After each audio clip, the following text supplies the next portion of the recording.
Okay, there's the chant of Chava. Let's have that again. Chava! Chava! Chava! Chava!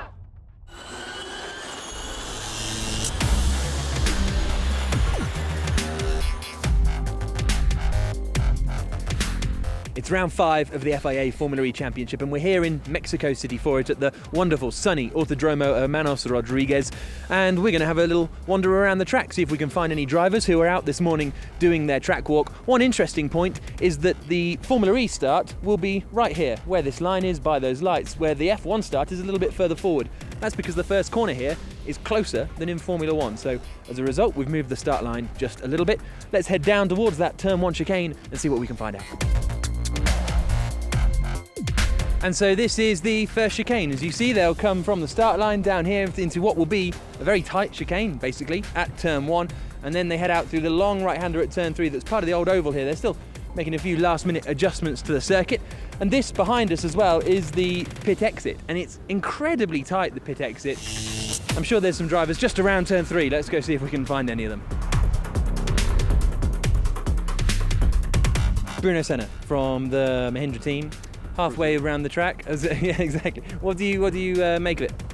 Oh, it's so far so good. We've been checking the track out, and we have some slow chicanes, which is a bit typical for our championship. But fortunately, we have very good tarmac here. You know, very smooth surface. So I wonder how much we can tune our cars to make it fastest here. Is that going to change the way the tyres behave over the course of the weekend? The way that the grip will evolve compared to a normal Formula E track? Perhaps. I mean. The track here is quite different in terms of the type of tarmac that you have, so I think it's a bit of an unknown for everybody. But I think the biggest unknown will be for the race strategy, just the low air pressure because of the high altitude. So yeah, I'm looking forward to seeing how that all goes. Cool, have fun. Cheers, Nick. Just coming out of turn 3 and through the chicane, we've got the DS Virgin guys. Now, are any of them going to stop for a chat? Jev, Sam, will either of you have a chat with me? Yeah, thank you. Sam, you can come as well. We spoke to you in Argentina and then you won, so that's cool. Exited turn 3 then, long right-hander. Is that going to be a tricky one breaking into this chicane? That's going to be flat, first of all, and then, yeah, definitely braking will be a little bit more difficult than straight line condition, as you're always going to have some ladder or G-force, always. You keep turning all the time. So I think this corner will be the best braking point for overtaking. That's absolutely 100% sure. Yeah, we'll see. I think it will be a tricky braking point where people will lock up the front, the rears, go straight maybe. It would be nice to have a wall in the middle. So, yeah, it would be an interesting corner. What do you make of the circuit from the sort of half you've seen so far? What he said. Okay, thanks for that. Well, what do you make of turn 1 then, more specifically? Turn 1, it looks okay. They couldn't use any of the F1 track to bolt down the curb, so we're sort of just off the circuit there. But I mean, it seems pretty sensible. I think the local authorities done a really good job in getting it ready. They've already cleaned it. It looks quite good. We're only halfway around the circuit now, but yeah, so far so good. The pit lane exit looks really tight at the moment. I think we're going to plan to try and change that, because if anybody breaks down on the pit lane exit, everybody's just going to get blocked. So we need to change that. But I think drivers' briefing is going to be interesting as well with track limits. That's one thing I'm worried about here, is the track limits. They can be broken at so many places. You going to win again? This one's going to be tougher, to be honest.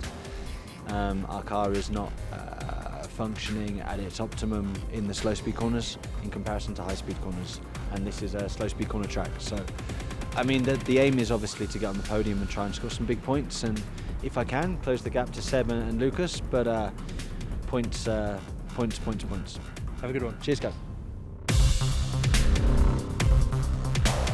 This is the entrance to the stadium section, and this is probably the man to beat this weekend, Sebastian Buemi. Hey, how's it going? I know you've just come in here, but what do you make of this sort of layout inside? Yeah, just arrived, so still trying to understand what's going to be the best line, but I've been driving in the simulator and it didn't look like that, so gonna have to adapt, but the setting obviously is pretty impressive. And what do you think your chances are this weekend? Do you feel pressure now going into qualifying after Argentina?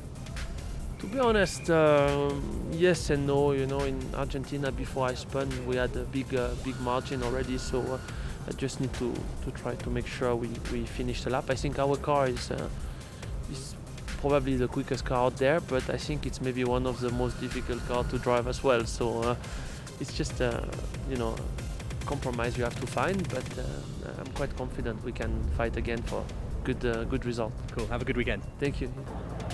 So this is going to be one of the coolest parts on the whole of the track. We've got the Mexican marshals here, just having their briefing. Scusi, gracias, gracias. And down here is the man we want to speak to, which is Chava Duran, who's just going on the track walk with his team. This is the man who everyone's going to be cheering for in here. You're going to be able to hear this crowd if they like you, aren't you? Yeah, of course. I would love this to be crowded. I love them. You know, Mexican people are amazing. We're the best for sure. And we're going to show everyone in Formula E how good it is, so we can keep coming back. You've raced here in A1 GP, but you've come out and said you didn't really appreciate it back then. Well, it's not that I really didn't appreciate it. It's just I was a different person and I wasn't enjoying it so much. Right now, even I'm a lot older and I'm not as quick as before, but I'm just enjoying so much. I'm enjoying all the people. I love it, and I think it's going to be awesome that we have a great race here. Okay, there's the chant of Chava. Let's have that again. Chava! Chava! Chava! Chava! Chava! Chava! Have a good race. See you later. No worries. So this is where we exit the stadium again and head down towards this is the Peraltada, the famous last corner. What do you make of this track then, Daniel? I think it's pretty cool. I mean, the stadium section is very special. I hope it's going to be full, then it's going to be mega. And should be good racing. I think we can overtake into turn 1 quite good. The rest, I think they should have taken out 1 or 2 chicanes, but no, it should be good. And then you come out through the final corner, which is now named after Nigel Mansell after that overtake back in 1990. And then you carry on the racetrack, or you come into the pits. And this is a great example of the passion of Mexicans for the racing. It's cool, isn't it? It's mega. It's really nice. You know, these guys, they have to look after us every weekend. They put their lives on the line, making sure that we're safe as well. So, you know, you give 5 minutes for these guys every time, because without these guys, we wouldn't go racing. Some of the drivers have now made their way back into the pit lane, so let's see if we've got a few more left in there. You going to have a word with us? Yep. Thank you very much. What do you make of the circuit? You've done the whole thing now? Yeah, did the whole lap. Really smooth compared what we used to have in Formula E. But no, I mean, few places to overtake. I think it's gonna be a good track for the TV. I think a lot of action can happen on track. So we'll see. There is still a few points that we have to check with the race director during the driver briefing to make sure that everybody follow the same rule in the same track. But part of that, everything seems to be okay. Cool. Thank you very much. Thank you. See you in a bit. See you guys later. So that's the end of our track walk. We're back here in the pit lane. The car changes will be different this weekend as well, because instead of pulling into the garages like normal, because we've got a lot more space here at a purpose-built facility, they'll pull up in these little orange markers and swap in their cars, and then off they go. So they'll never be sort of hidden out of sight from us, which will be nice. So yeah, make sure you join us for all the action this weekend here on the YouTube page and across social media at FIA Formula E. Right, so this is my favourite part of the track, is where the cars come into this amphitheatre. They're literally surrounded by 3 sides of these grandstand all the way around. So the Formula 1 cars come around past that apex, through here and leave the circuit over there.